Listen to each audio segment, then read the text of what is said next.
Hi, I'm Steve Strom, and I'm the congregational president of Grace Lutheran Church in Pembine, Wisconsin. Hello, everybody. I'm Pastor Lloyd, the pastor here at Grace Pembine. Pastor, thanks for your time this morning. I did want to get together with you, and now that we've gone through the training for Faithful Innovation, I'd just like to get your feeling as to how the Faithful Innovations is being utilized here at Grace. Well, that's a great question, Steve.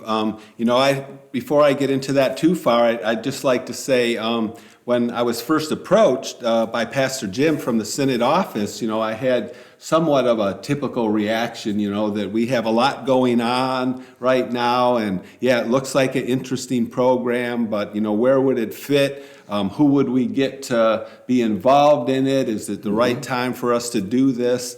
And I have to say, looking back now, that it was exactly the right time for us to get involved, And I think that's something for every congregation or person to consider as they look at getting involved in the Faithful Innovations process, is that the best time is right now.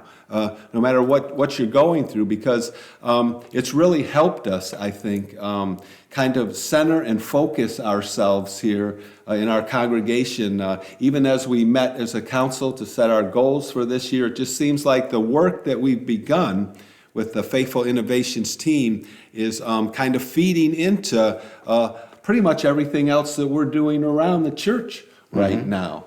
So that's my first observation there. The second thing is that it's really exciting to see the people that have stepped up to get involved in it. And one of the nice things about it is, I think, is it's not really a long-term commitment per se, like years and years serving on a board or a committee or something. But it's kind of it's short-term. It does there's a little bit of time involved in it. But for folks that want to just get involved in one kind of ministry project and not have it last for years, this is a perfect fit. And so I think our folks that are involved in it have responded well because of that.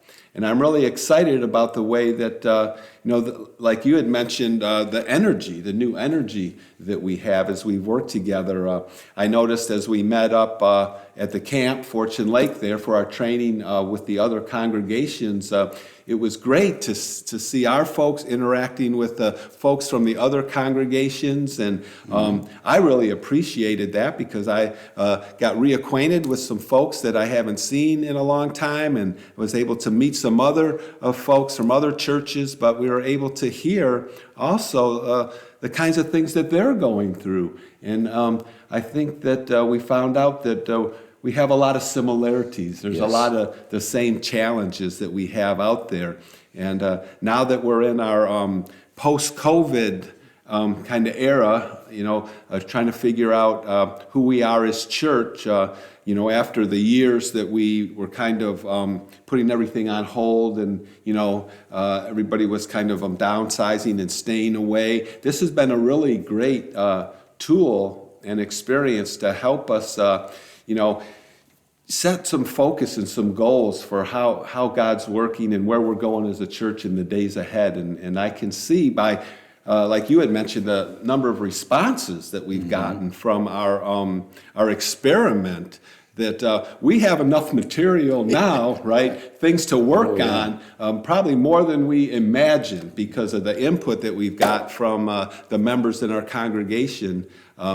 That's really exciting. So those are a couple things right there. And the other thing is I really appreciate the way that we've embraced using the dwelling in the Word. Yes. In our council meetings, and we use that at our Bible study and other meetings that we have now. And I really think that's key because so oftentimes, we can get in a hurry or rush and not take time to get grounded in Scripture. Right. And I think we're missing something very important, when we do that. And here's an example of how our work with that ties into other ministries that we have. So one of our goals this year is to increase our stewardship, right? Improve our stewardship.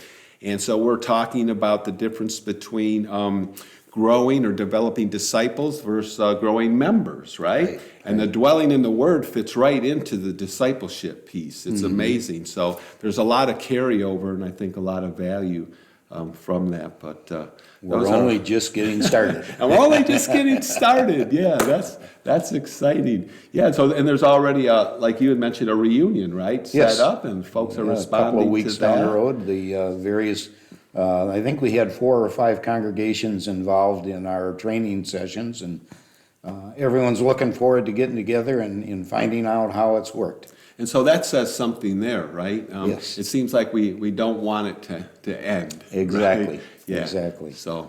Well, thank you so much for your opinions. I really appreciate it. You So, betcha. Yeah. if anybody has any questions, you can please feel free to contact Pastor and myself, and we'll be happy to try to answer them. Or you can go to Pastor Jim, assistant to the bishop up in Marquette. I think he knows a little bit about it as well. A little bit, and and just on a ending note there, Pastor Jim and Pastor Keith, the facilitators, just did a wonderful job. Yes, they I did. mean, the Yeah. material certainly wasn't boring. It kept your attention and really stirred your imagination. So I would highly recommend to any congregation that's considering it right now. It's definitely worth investment. So. Thanks again, Pastor. Hey, thank you, Steve. All right.